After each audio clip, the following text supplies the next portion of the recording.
Assalamualaikum warahmatullahi wabarakatuh. Innal hamdalillah nahmaduhu wa nasta'inuhu wa nastaghfiruh. Wa na'udzu billahi min shururi anfusina wa min sayyiati a'malina. Man yahdihillahu fala mudilla lahu wa man yudlil fala hadiya lahu. Asyhadu an la ilaha illallah wahdahu la sharika lahu واشهد ان محمدا عبده ورسوله اما بعد يا ايها الناس اتقوا ربكم الذي خلقكم من نفس واحده وخلق منها زوجها وبث منهما رجالا كثيرا ونساء واتقوا الله الذي تساءلون به والارحام ان الله كان عليكم رقيبا يا ايها الذين امنوا اتقوا الله حق تقاته ولا تموتن الا وانتم مسلمون اللهم صل على محمد وعلى ال محمد كما صليت على ابراهيم وعلى ال ابراهيم انك حميد مجيد اللهم بارك على محمد وعلى ال محمد كما باركت على ابراهيم وعلى ال ابراهيم انك حميد مجيد கண்ணியமிக்க எல்லாம் அல்லாஹ் தஆலாவின் நல்லடியார்களே,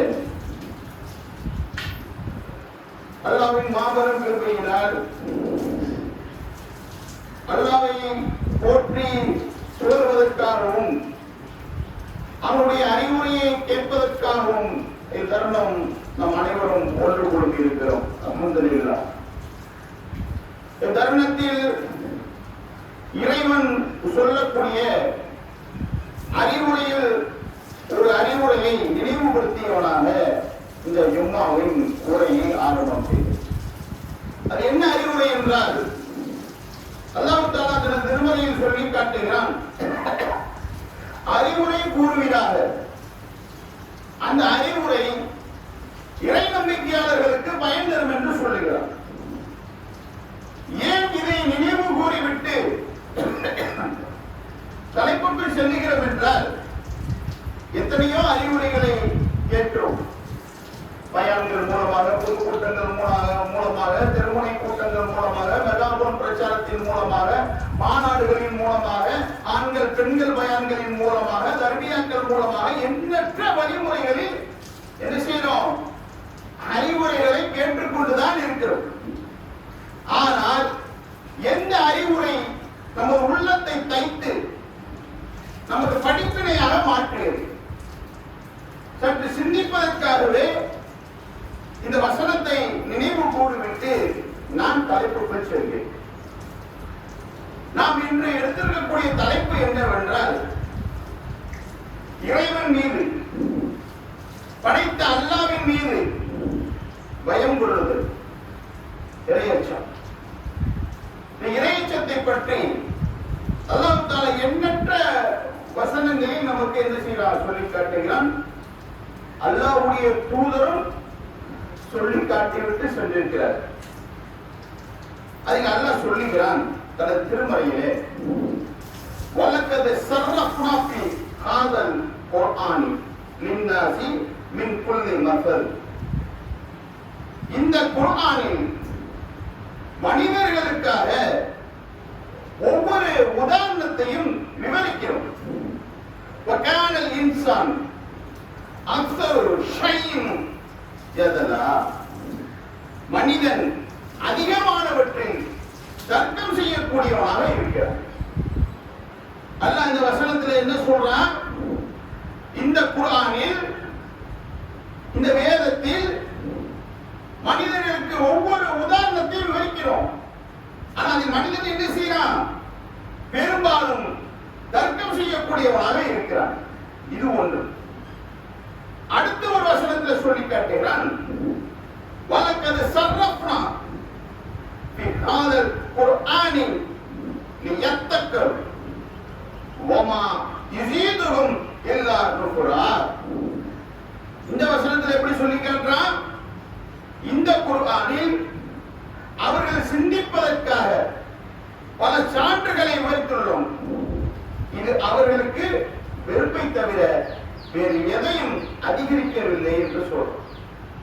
அல்லாஹ் இந்த குர்ஆனை எப்படி தந்திருக்கிறானா? பல உதாரணங்கள் மூலமாக மனிதன் படிப்படி பெறுவதற்காக தந்திருக்கிறேன் என்று சொல்றான். அதுல பல சான்றுகளை தந்திருக்கிறேன் என்று சொல்றான், பல அறிவுரைகளை தந்திருக்கிறேன் என்று சொல்றான், மனிதன் படிப்பனை பெறுவதற்காக. ஆனா அந்த விஷயங்களில் மனிதன் எப்படி இருக்கிறானா? தர்க்கம் செய்பவனாக இருக்கிறான். அல்லாஹ் ஒரு விஷயத்தை பற்றி கூறும்போது அதில் தர்க்கம். அடுத்து என்ன செய்யறான் மனிதன்? இதெல்லாம் சொல்லும் போது அவன் எப்படி பார்க்கிறான்? வெறுப்பா பார்க்கிறான். இது இப்படி வெறுப்பை தவிர அவனுக்கு எதுவும் அறிவிக்கவில்லை என்றும் அல்லாஹ் என்ன செய்யறான்? இதில் எடுத்துக்காட்டாக சொல்லுகிறான். இது நாம் சிந்திக்க வேண்டிய விஷயம், படிப்பினை பெற வேண்டிய விஷயம் என்னவென்றால், ஒவ்வொரு விஷயத்துக்கு அல்லாஹ் தன திருமறையில உதாரணங்களை சொல்றான். இறை நம்பிக்கைக்கு உதாரணத்தை சொல்றான், இறை அச்சத்திற்கு உதாரணத்தை சொல்றான், தான தர்மம் பண்றமே அதுக்கு உதாரணத்தை சொல்றான். இப்படி எல்லா நன்மையான காரியங்களுக்கும் தீமையான காரியங்களுக்கும் ஒரு உதாரணத்தை என்ன செய்யறான்? மனிதர்களுக்கு அல்லாஹ் தனது திருமறையின் மூலமாக வழங்கி இருக்கிறான். அதில் இறையச்சத்தை பற்றி ஒரு உதாரணத்தை சொல்றான். அல்லாஹ்வின் மீது பயம் கொள்ளுதல் எவ்வாறு இருக்க வேண்டும் என்பதற்காக மனிதன் அல்லாஹ்வை நினைக்கும் போதெல்லாம் அச்சமடைய வேண்டும் என்பதற்காக திருமறையில என்ன செய்யறான்? அல்லாஹ் இறையச்சத்தை பற்றி ஒரு உதாரணத்தை சொல்லி காட்டுறான். அது அல்லாஹ் சொல்லக்கூடிய என்ன உதாரணம் என்னவென்றால், நபியே இந்த குர்ஆனை மலையின் மீது நாம் இறக்கி இருந்தால், நல்லா விளங்கிக்கணும். அல்லாஹ் உதாரணமா சொல்லி காட்டுறான். எப்படி சொல்றான்? இந்த குர்ஆனை மலையின் மீது நாம் இறக்கி இருந்தால் அது அல்லாஹ்வின் அச்சத்தால் பணிந்து நொறுங்கி விடுவதை நீங்கள் காண்பீர். எப்படி சொல்றான் பாருங்க. ஒரு மலை கல்லு, அதுக்கு சிந்திக்க தெரியாது, அதுக்கு உயிர் இல்லை, அதுக்கு அறிவு இல்லை. சரியா? ஒரு அறிவு இல்லாத உயிரற்ற ஒரு மண்ணின் மீது, மண்ணால் உருவாக்கப்பட்ட ஒரு மலையின் மீது அல்லாஹ்வின் வசனங்கள் கூறப்பட்டால் அது அல்லாஹ்வை நினைத்து பயந்து அச்சத்தால் ஒடுங்கி விடும் என்று அல்லாஹ் சொல்லுகிறான் என்றால், இத்தனை உண்மைகளை 6 அறிவுள்ள மனிதர்களுக்கு வழங்கி இருக்கிறானே, எப்படி பார்ப்போம்? இந்த உதாரணத்தை நாம் எப்படி எடுத்திருக்கிறோம்? சிந்திச்சு பாருங்க. அல்லாஹ் சொல்றான், அடே ஒரு மலைக்கு சொன்னா அது பயந்துருந்தாங்க. சிம்பிளா சொன்னா, நான் சொல்லக்கூடிய அனைத்து அறிவுரைகளையும் ஒரு மலைக்கு சொன்னா அது ஏற்றுக்கிறோம்டா. 6 அறிவு இருக்கிறதுலேயே சிந்திக்கக்கூடிய திறனையும் அறிவையும் மனிதனாகிய உனக்கு தந்திருக்கிற, அதை பற்றி சிந்தனையே இல்லாம ஒரு வாழ்க்கையை நடந்து கொண்டிருக்கிறாய் என்று அந்த சொல்லிட்டாங்க. இப்ப இந்த உதாரணங்கள் எப்படி பார்க்கணும்? எப்படி அல்லாஹ்வின் மீது பயப்படும்? அல்லாஹ் சொல்றானே பயத்தை பத்தி, யா அய்யுஹல்லதீன ஆமனு தக்குல்லாஹ ஹக்க துகாத்திஹி வலா தமுத்துன்ன இல்லா வ அன்தும் முஸ்லிமூன். இறை நம்பிக்கை கொண்டோரே அல்லாஹ்வை அஞ்சுகிற விதத்தில் அஞ்சுங்கள், முஸ்லிம்களாக தவிர மன்னித்து விடாது. அல்லாஹ் அப்படி சொல்றான், பயப்படு. அந்த பயத்துல ஹக்கு இருக்கணும், உண்மை இருக்கணும். அது என்ன உண்மை? அது என்ன விதம்? பயப்படுறோம். எப்படி பயப்படுறோம்? இப்ப தொழுக வந்து உட்கார்ந்துட்டோம், பயம். அல்லாஹ்வின் மீது பயம் வந்து உட்கார்ந்துட்டோம். நோன்பு வைக்கிறோம். எதுக்கு நோன்பு வைக்கிறோம்? அல்லாஹ் மேல பயம். நோன்பு வச்சிடறோம். ஏன்? ஹஜ் உம்ரா போன்ற கடமைகள், சுன்னத்தான காரியங்கள், இதெல்லாம் செஞ்சிடறோமா இல்லையா? எதுக்காக செய்யறோம்? அல்லாஹ்வின் மீது பயம். அல்ஹம்துலில்லாஹ், அல்லாஹ் மாற்று கருத்து இல்லை. அதுல பயப்படுற நீ மற்ற விஷயத்துல பயப்படுறியா? இந்த தொழுகை உன்னை என்ன செய்யும்? இந்த நோன்பு உன்னை என்ன செய்யும்? நீ போற ஹஜ்ஜு உம்ரா உன்னை என்ன செய்யணும்? நீ தினம் ஓதுற திக்கர்கள் உன்னை என்ன செய்யணும்? அதை செஞ்சிருக்கிறா? அந்த மாற்றம் உனக்கு நடந்திருக்குதா? அது நடக்கலன்னா நீ உண்மையா பயப்படல, உன் அச்சத்துல உண்மை இல்லை, நடிக்கிற. அல்லாஹ்வை ஏமாத்துறது நீ உன்னை ஏமாத்திக்க. ஹக்கு இருக்கணும். தொழுக வர்ற ஹக்கு இருக்கு. பெற்றோர்கள் விஷயத்தில் இருக்கா? உறவினர்கள் விஷயத்தில் இருக்கா? ஏழைகள் விஷயத்தில் இருக்கா? குணம் அவதூறு எத்தனை பாவங்கள் செய்யறோம் அதுல இருக்குதா? அல்லாஹ்வும் அல்லாஹ்வுடைய தூதரும் தடுத்த காரியங்களை துணிஞ்சு செயல்படுறவன் அதுல இருக்குதா? இல்ல, பெரும்பாலும் இல்லை. அதான் உண்மை. இந்த தொழுகை என்ன நல்வழிப்படுத்தும். அல்லாஹ் சொல்றானா இல்லையா? தொழுகை மானக்கேடான காரியங்களிலிருந்தும் வெட்கக்கேடான காரியங்களிலிருந்தும் பாதுகாத்து கேளையும் அல்லாஹ். இது உன்னை பாதுகாக்கலன்னா ஒரு தொழுகை சரியில்லைன்னு வரைக்கும். நோம்பு மாத்தல, நான் நோம்பு வைக்கிறேன், நல்லா செய்யறேன், நோம்பு இன்னும் மாத்தல. பெற்றோர்களை மதிக்கிறது இல்ல, பணிவிடை செய்யறது இல்ல, உறவினர்களை பேணி வாழ்றது இல்ல, தான தர்மங்கள்ல குறைவு, ஏழை அனாதை மக்களிடம் அன்பு காட்டுறது குறைவு, எதுவும் இல்ல. பேசுறதுலாம் பொய், பேசுறதுலாம் அவதூறு, செய்யறதுலாம் பாவம். அப்ப என்ன இல்ல? இறை அச்சத்துல, அல்லாஹ்வின் மீது உள்ள பயத்துல ஹக்கு இல்லை. என்ன இல்ல? ஹக்கு இல்லை. இப்ப உறவினர் விஷயத்தை எடுத்துக்கொள்வோம். அல்லாஹ் என்ன சொல்றான்? மனிதர்களே, உங்களே ஒரே ஒரு ஆன்மாவிலிருந்து படைத்த உங்கள் இறைவனை அஞ்சிக் கொள்ளுங்கள். அல்லாஹ் எப்படி சொல்றான்? உங்களை ஒரே ஒரு ஆன்மாவில் இருந்து படைத்த உங்கள் இறைவனை அஞ்சுங்கள். அவரிலிருந்து அவரது துணையை படைத்தான். அவ்விருவர்களில் இருந்தும் என்ன செஞ்சா? ஏராளமான ஆண்களையும் பெண்களையும் கல்வி பெருக செய்தார். எவனை முன்னுரித்து ஒருவரிடம் மற்றவர்கள் கோரிக்கை வைப்பீர்களோ அந்த அல்லாஹ்வை அஞ்சுங்கள். சொல்லிட்டு சொல்றான், உறவினர்கள் விஷயத்தில் அல்லாஹ்வை அஞ்சிக் கொள்ளுங்கள். ஏன் சொல்றோம்னா, இன்னைக்கு உறவு அப்படி இருக்கு. உறவு விஷயத்தில் எப்படி இருக்கும்? இறையச்சமே இல்லாம மனையச்சைப்படி வாழ்ந்துகிட்டு இருக்கோம். உறவு விஷயத்தில் அல்லாஹ்வுடைய தூதர் எப்படிலாம் சொல்லி காட்டியிருக்காங்க. ஒரு ஹதீஸ்ல உறவு என்பது அல்லாஹ்வுடைய சிம்மாசனத்தை பிடித்துக் கொண்டு, எது உறவு என்பது என்னது? எப்படிப்பட்டது? உருவமுள்ள விஷயம் இல்லை, விளங்கிக்கணும். அது செயல்படுத்தக்கூடிய விஷயம் உறவு என்பது. சரியா?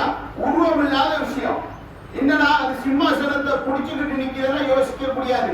அல்லாஹ்வுக்கு அனைத்து எழுது. முதல்ல அதை வாங்கிக்கணும்.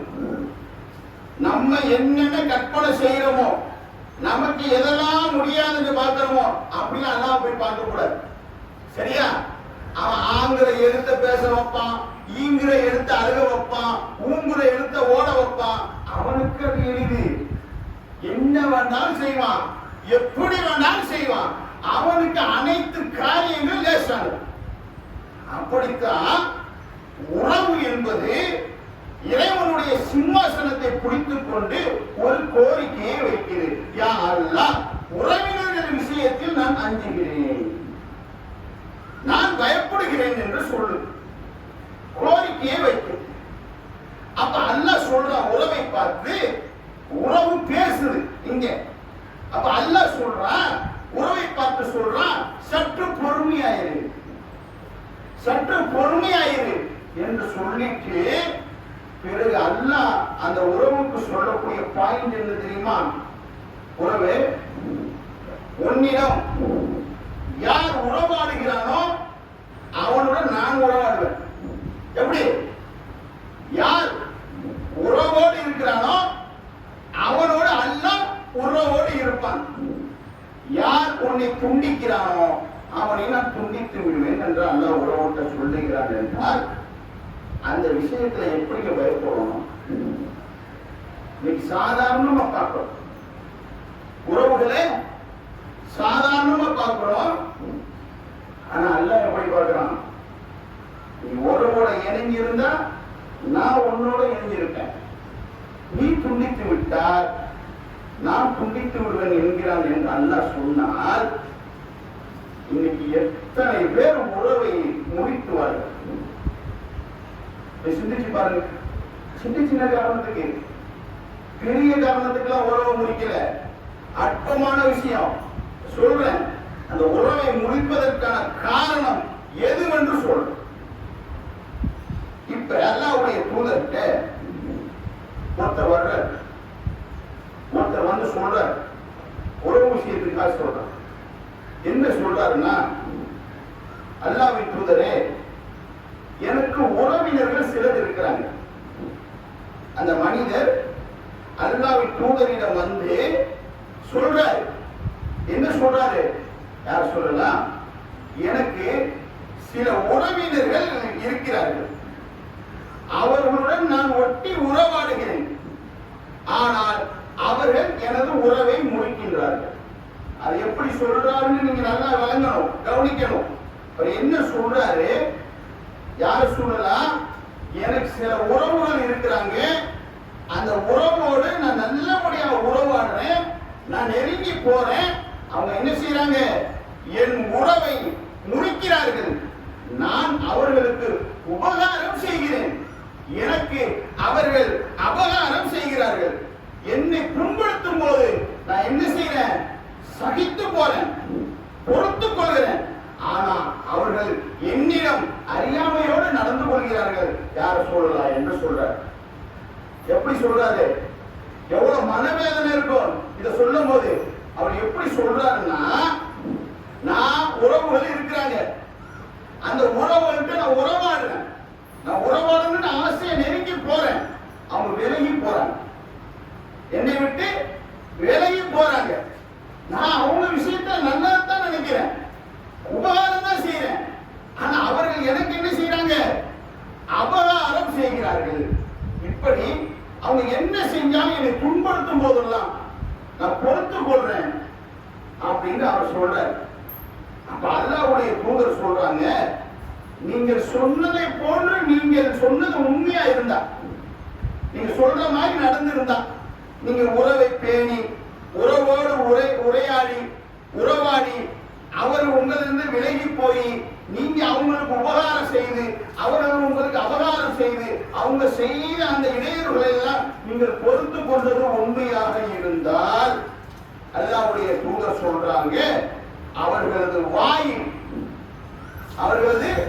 வாயில் தீயினால் சுடப்பட்ட சுண்ணாம்பை போற்றுவதற்கு ஒத்தாகும் சொல்றாங்க. எப்படி சொல்றாங்க? அவங்க வாயில சூடான சுண்ணாம்பு போட்ட மாதிரிதான். அப்படின்னா என்ன அர்த்தம்? என்ன அர்த்தம்? சூடான சுண்ணாம்பு போட்டா கூட அவன் உணர்ச்சி இல்லாமல இருப்பான், உறவுக்கு உணர்வு கொடுக்க போறான் அப்படின்னு அல்லாஹ்வுடைய தூதர் உதாரணத்தை சொல்றாங்க. நீ சூடான சுண்ணாம்பு வாயில ஓடு, எம்முன்னு நிற்பான் உணர்வற்றவனாக. அப்படித்தான் உறவு விஷயத்திலே இருப்பான் அப்படின்னு சொல்லிட்டு அல்லாஹ்வுடைய தூதர் சொல்றாங்க, நீ அப்படி நீடித்திருக்கிற வரை உறவு விஷயத்துல என்ன செஞ்சாலும் சரி, நீ அவர் விஷயத்துல நல்லதே நினைச்சிட்டு நீ போகும் வரை உனக்கு ஒரு உதவியாளரை அல்லாஹ் நியமனம் செய்கிறான். அந்த உதவியாளர் உனக்கு என்ன செய்வார் என்றால், அந்த அவங்க தர துன்பத்திலிருந்து பாதுகாப்பு தருவார்கள். யாரு உதவியாளர்னா மலக்குமாரா தான் இருக்கும். யாரை கொண்டு போய் செய்வான்? எப்படியோ அல்லாஹ் ஒரு மறைமுகமான ஒரு உதவியை தருவான். அந்த உதவியாளர் அந்த தீங்கில் இருந்து உங்களை பாதுகாத்துக்கிட்டே இருப்பாங்க, பயப்படாத போங்கிறாங்க அல்லாஹ்வுடைய தூதர். அது மட்டுமல்ல, யாரெல்லாம் உறவை பேணி வாழ்றீங்களோ அவங்களுக்கு வாழ்வாதாரம் ரிஸ்க் விசாலமாக்கப்படும், ஆயுட்கள் வாழ்நாள் அதிகரிக்கப்படும் என்று அல்லாஹ்வுடைய தூதர் சொல்றாங்க. அப்ப இப்படி இருக்கிற உறவில் ஏன் இந்த சிக்கல் வருது? ஏன் பெரும்பாலும் உறவை நேசிக்கிறது இல்லை? உறவை நேசிக்கிறோம். எப்படிப்பட்ட உறவை நேசிக்கிறோம்னா பொருளாதாரத்தை கொண்டு எடை போடும். எப்படி இருக்கு இன்னைக்கு உறவு? இன்னைக்கு உறவு நல்ல நெருக்கமா இருக்கணும்னா, ஒரு உறவு நெருக்கமா இருக்கிறது என்றால் லைட்டை போட்டு வரணுமா? அமர்த்தாரியா? சரியா? ஒரு உறவு நெருக்கமாக இருக்க வேண்டும் என்றால் என்ன, எப்படி இருக்கணும்? எப்படி இருக்கணும்? எப்படி இருக்கு? எது எடை போடுது? எது தீர்மானம் பண்ணுது? பொருளாதாரம் தீர்மானம் பண்ணுது. உண்மையா இல்லையா? இன்னைக்கு பாருங்க, பணம் இருந்தால் நல்லவன். அதையும் அல்லாஹ்வுடைய தூதர் சொல்றாங்க. ஒரு செல்வந்தர், ஒரு மனிதர் அதை கடந்து போறாரு ரோட்ல. அவர் செல்வந்தரா இருக்காரு. அவர் கடந்து போறார் ரோட்ல. அவர் போகும்போது அந்த தோழர்களை பார்த்து அல்லாஹ்வுடைய தூதர் கேட்கிறாங்க, இவரை பத்தி என்ன நினைக்கிறீங்க அப்படின்னு கேட்கிறாங்க. அப்படி கேட்கும் போது அல்லாஹ்வுடைய தூதர்களுக்கு அவங்க சொல்றாங்க, என்ன சொல்றாங்க தெரியுமா? இவர் பெண் கேட்டால் நாம மனம் முடிச்சு வச்சிருவோம். எப்படிங்கிற ஒரு உதாரணத்துக்கு சொல்றோம். இவர் பெண் கேட்டா நாங்க என்ன செஞ்சிருவோம்? மனம் முடிச்சு வச்சிருவோம். இவர் பேசினால் செவிசாய்த்து கேட்போம். அதற்கு தகுதியானவர். இப்படிலாம் சொல்றாங்க. யாரு? ஒரு செல்வந்தர் போறாரு. அவரை காட்டி கேட்கிறாங்க, இவரை பத்தி என்ன நினைக்கிறீங்க?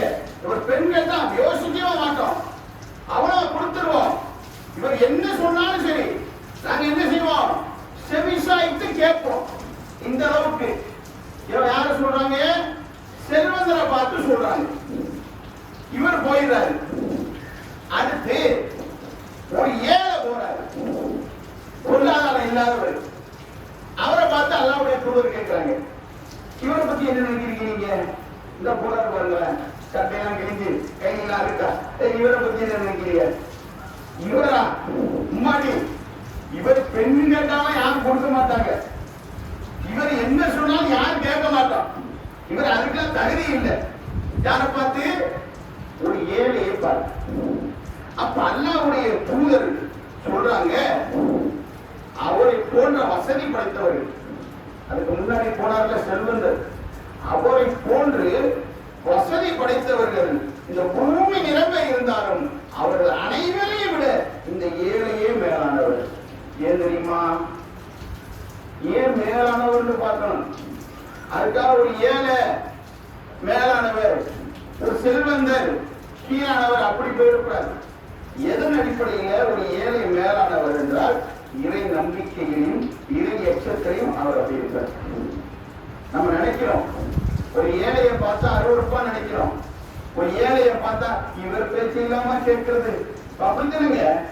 ஒரு பணக்காரன் சொன்னா கேட்டுக்கிறாங்க, ஒரு பஞ்சாயத்துக்கு வந்தா பணக்காரன். அப்படித்தானே இருக்கு. ஒரு பஞ்சாயம் பேசுறேன், 4 பேரை கூப்பிட்டு பேசுறேன், சரி நீளமா நடத்துறவன் யாரு பாருங்க ஊர்ல, யாரு தொழுது வணக்கத்துல அல்லாஹ்வுக்கு பயந்து ஓரளவு தெரியும்ல, உள்ளத்தை அறிய முடியாது. ஒரு மனிதரை பார்த்தா ஓரளவு தெரியும். தொழுகையிலையும் சரி, இறை எச்சத்திலையும் சரி, இறை நம்பிக்கையும் சரி, இவரோட வாழ்க்கையை பார்க்கிறோம். ஓகே, வாழ்க்கையா பார்க்கிறோம். இவரை கூட்டு வந்து பேசினா நீளமா இருக்கும். அப்படியா பார்க்கிறோம்? பஞ்சாயத்து பண்ண என்ன செய்யறோம்? செல்வந்தர்களா கொண்டு வந்து குமிச்சு வச்சிருப்போம். அருகருந்து சூழா தெரியாது. இது வந்து யாரையும் குறை சொல்றதுக்கு இல்லை, அருகருந்து சூழா தெரியாது. உண்மையா இல்லையா? இப்படி செய்யறோமா இல்லையா? அந்த அடிப்படையில் அல்லாஹ்வுடைய தூதர் சொல்லி காட்டுறாங்க, நீ செல்வந்தர்னு பார்க்காத. அது செல்வந்தா இருக்கட்டும், ஏழையா இருக்கட்டும், அவன் எப்படி இருக்கணும் தெரியுமா? அவன் எப்படி பொருளாதாரத்தில் இருந்தாலும் இறை நம்பிக்கையில் எப்படி இருக்கான், இறை லட்சத்தில் எப்படி இருக்கான், வணக்க வழிபாடுகளில் எப்படி இருக்கான், இதை பாருங்க. அவங்கதான் மேலானவர்கள் அல்லாஹ்வுடைய தூதர் அடையாளப்படுத்தி காட்டியும் இந்த உலகத்துல இந்த உறவு முடிக்கப்படுறதுக்கு காரணம் பொருளாதாரம். ஒருத்தங்க பொருளாதாரம் இல்லைன்னு வைங்கள அருவருப்பா பார்க்கிறோம். எப்படி பார்க்கிறோம்? அருவருப்பா பார்க்கிறோம். பொருளாதாரம் இல்லாததுக்கு காரணம் யார் தெரியுமா? சிந்திச்சு இருக்கிறோமா? ஒருத்தர் செல்வந்தரா இருக்கிறதுக்கு காரணம் யார் தெரியுமா? சிந்திச்சு இருக்கிறோமா? ஒருத்தர் மீடியமான நடுத்தரத்திலேயே போறான அதுக்கு காரணம் யார் தெரியுமா? படைத்த ரப்பராளன். அதையும் யாரும் சிந்திக்கல. அதையும் யாரும் சிந்திக்கல. படைத்த ரப்பவனை ஏழையாக்கி இருக்கான். படைத்த ரப்பவனை நடுத்தரமா வச்சிருக்கான். படைத்த ரப்பு செல்வத்தை கொடுத்திருக்கான். அப்ப நம்ம யாரை இது பண்றோம்? யாரை ஏற்றத்தாழ்வா பார்க்கிறோம்? அனைத்தையும் சிந்திக்கணுங்க. நம்ம அப்படியெல்லாம் பார்க்கறது இல்லை. ஒரு மூமின் எப்படி இருக்கணுமோ அப்படி இருக்கிறது இல்லை. அதான் அல்லாஹ் அந்த உதாரணங்களை சொல்லி காட்டுறான். உதாரணங்களை சொல்லி காட்டிவிட்டு பல வரலாறுகள் பல சம்பவங்களையும் அல்லாஹ்வும் சரி அல்லாஹ்வுடைய தூதரும் சரி நமக்கு சொல்லி காட்டுறாங்க. இன்னைக்கு பெரும்பாலும் உறவுகளை பேணிக் கொள்வதில் அடையாளமாக வந்து நிற்பது பொருளாதாரம். அந்த பொருளாதாரம் வந்து அப்படி நம்மளை செய்தால் நம்ம எங்க துணை போறோம்? சைத்தானுக்கு துணை போறோம். அப்ப அதுல எச்சரிக்கை உணர்வோடு இருந்து உறவை பேணுவதில் நம்ம என்ன செய்வோம்? அக்கறை கொள்வோம். யார் மீது அதிகமாக உறவை பேண வேண்டும் என்றால் ஏழை உறவுகளோட பேணணும். அவனுக்கு தான் தேவை அதிகமா இருக்கு. பணக்காரனா ஒன்று கூடி உறவாடி கொண்டால் ஏழை உறவுகளை பார்ப்பது யாரு? இன்னைக்கு பணக்காரனா செல்வந்தனா உறவு வச்சுக்கிறீங்க, ஏழையா இருக்கிறவங்கள கட் பண்ணி விட்டுறீங்க. அல்ல மறுமையில கேட்பானா இல்லையா? உன் பார்வையில் நடந்தது இதற்கு நீ என்ன செய்த கேட்பானா இல்லையா? உறவு பற்றி விசாரிப்பானா இல்லையா? அப்ப அதை மனதில் வைத்து என்ன செய்வோம்? உறவுகளை நேசிப்போம், உறவுகளை விரும்புவோம். உறவுகள் விரும்பினாலும் சில உறவுகள் இந்த பொருளாதார ஆசையால், இந்த உலக ஆசையால், இந்த உலக அலங்காரத்தினால் நம்ம வெறுக்கத்தான் செய்வாங்க. வெறுத்து தொலையட்டும், நாம நேசிப்போம் உறவுகள். பெற்றோர்கள் அப்படித்தான் செய்வாங்க. பெற்றோர்களை நேசிக்கணும். எந்த பெற்றோர்களை சாக்கடையோட கேவலமா பார்க்கிற காலமா போச்சு. இன்னைக்கு முதியோர்களை எப்படி போட்டு வச்சிருக்காங்க தெரியுமா? பிள்ளைகள் இருந்தும் பெற்ற தாயை பார்க்க முடியல, தகப்பனை பார்க்க முடியல. வயதிக காலத்துல எல்லாம் உண்மை. இந்த காலத்துல இந்த நிகழ்காலத்துல நடக்கக்கூடிய விஷயத்தை தான் சொல்லி காட்டுது. அப்ப இது போன்ற உறவுகளை நேசித்து அந்த உறவுகளுக்கு என்ன செய்வோம்? தோள் கொடுப்போம், துணையாக நிற்போம், மறுமையில் வெல்வோம் என்று கூறி இந்த ஜும்மாவை முதல் உரையை நிறைவு செய்கிறேன். வாகிதானா அல்ஹம்துலில்லாஹி ரப்பில் ஆலமீன். அஸ்ஸலாமு அலைக்கும்.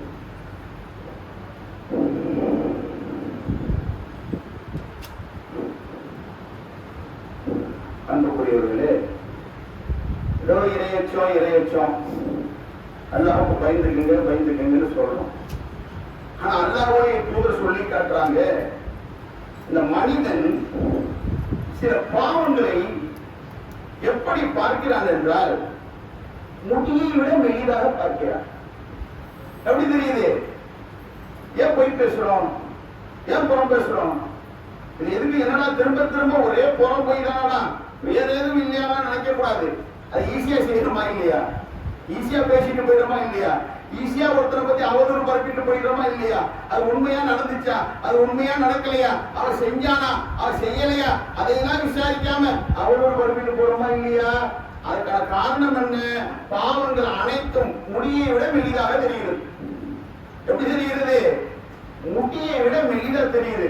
அதனாலதான் தொடர்ந்து நீங்க என்ன செய்யுங்க? பாவத்தை செய்து கொண்டு இருக்கிறீர்கள் என்று அல்லாஹ்வுடைய தூதர் இந்த மனிதனுடைய நிலையை சொல்லி காட்டுறாங்க. அவ்வளவு அசால்ட்டா எடுத்துக்கிறீங்க. ஒரு முடியை எப்படி பார்ப்போம்? பெருசா கருத மாட்டோம்ல, அதோட மெலிதான் நீங்க பாக்குறீங்க பாவங்கள்.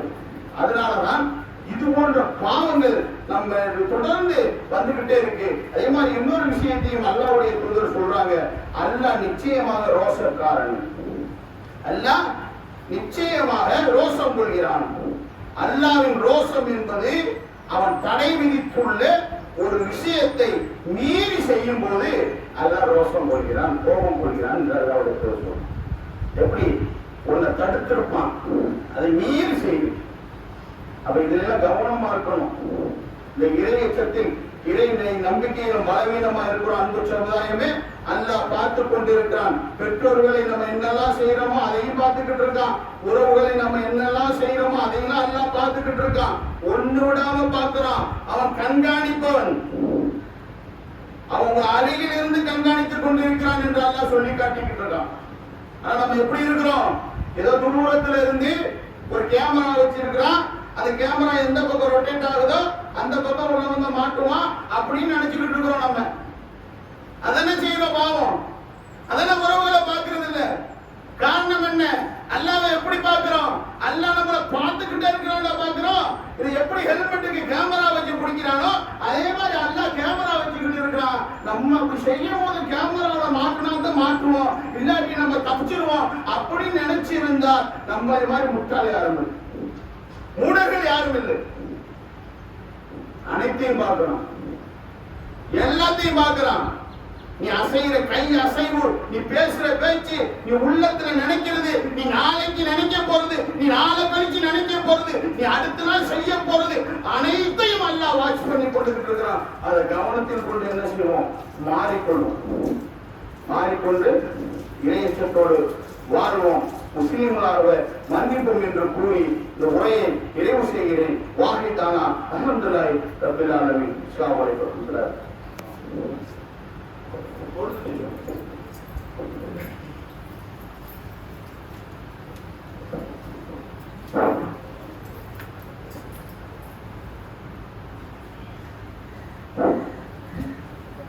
الله أكبر الله أكبر أشهد أن لا إله إلا الله أشهد أن محمدا رسول الله حي على الصلاة حي على الفلاح قد قامت الصلاة قد قامت الصلاة الله أكبر الله أكبر لا إله إلا الله.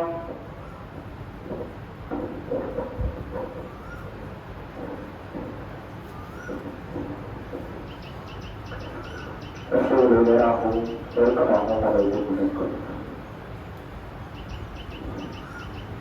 الله أكبر.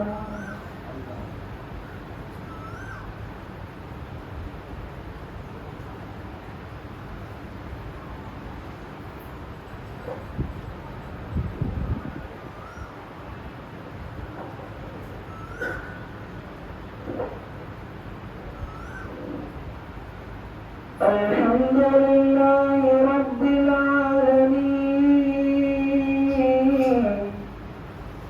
الرحمن الرحيم مالك يوم الدين إياك نعبد وإياك نستعين اهدنا الصراط المستقيم صراط الذين أنعمت عليهم غير المغضوب عليهم ولا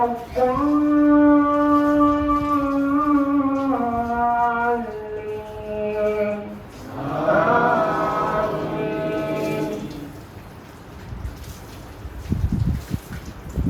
سبح اسم ربك الأعلى الذي خلق فسوى والذي كذب فهدى والذي أخرج المرعى وجعله غثاء نحوا سنقرئك فلا تنسى إلا ما شاء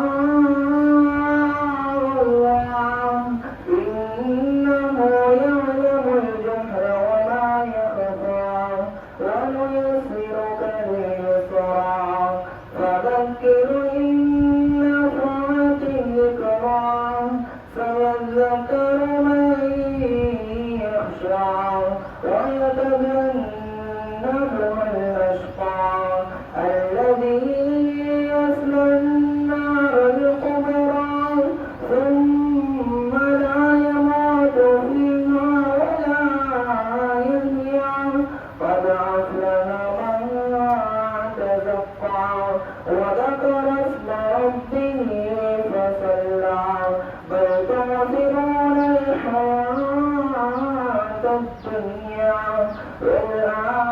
والآخرة خير وأبقى إن هذا لفي الصحف الأولى صحف إبراهيم وموسى.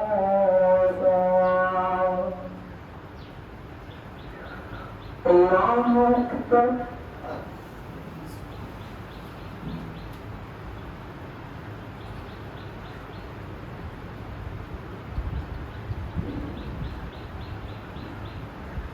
سمع الله لمن حمده.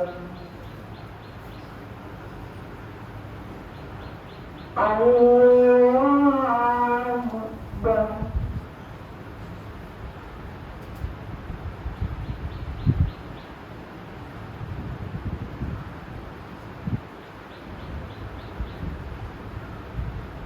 الله أكبر.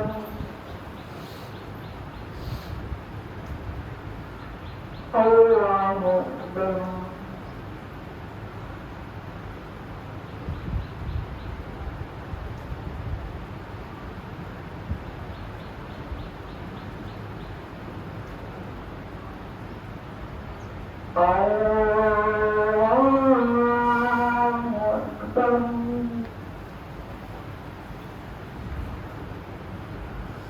الحمد لله رب العالمين الرحمن الرحيم مالك يوم الدين إياك نعبد وإياك نستعين اهدنا الصراط المستقيم صراط الذين أنعمت عليهم غير المغضوب عليهم ولا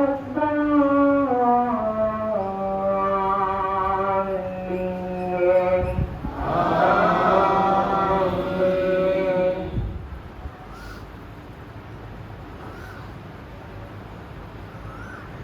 أفلا ينظرون إلى الإبل كيف خلقت وإلى السماء كيف رفعت وإلى الجبال كيف نصبت وإلى الأرض كيف سطحت فذكر إنما أنت مذكر لست عليهم بمسيطر إلا من تولى وكفر فيعذبه الله العذاب الأكبر إن إلينا إيابهم ثم إن علينا حسابهم. الله أكبر.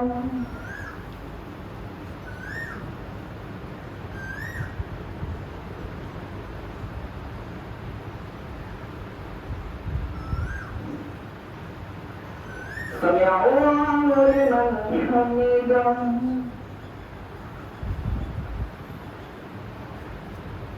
الله أكبر.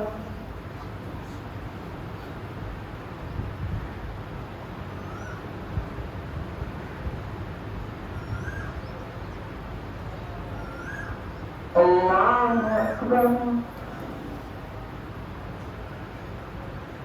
الله أكبر.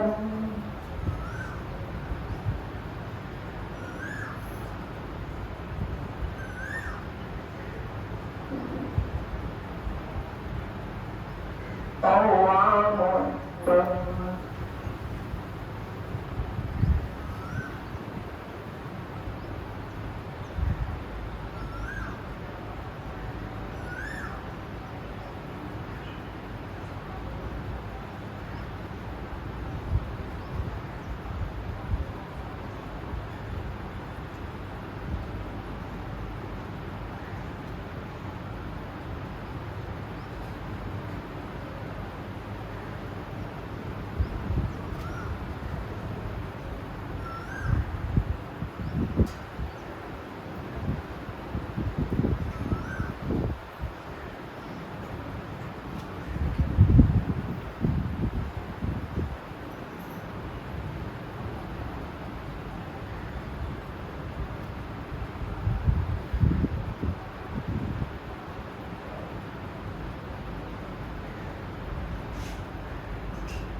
السلام عليكم ورحمة الله.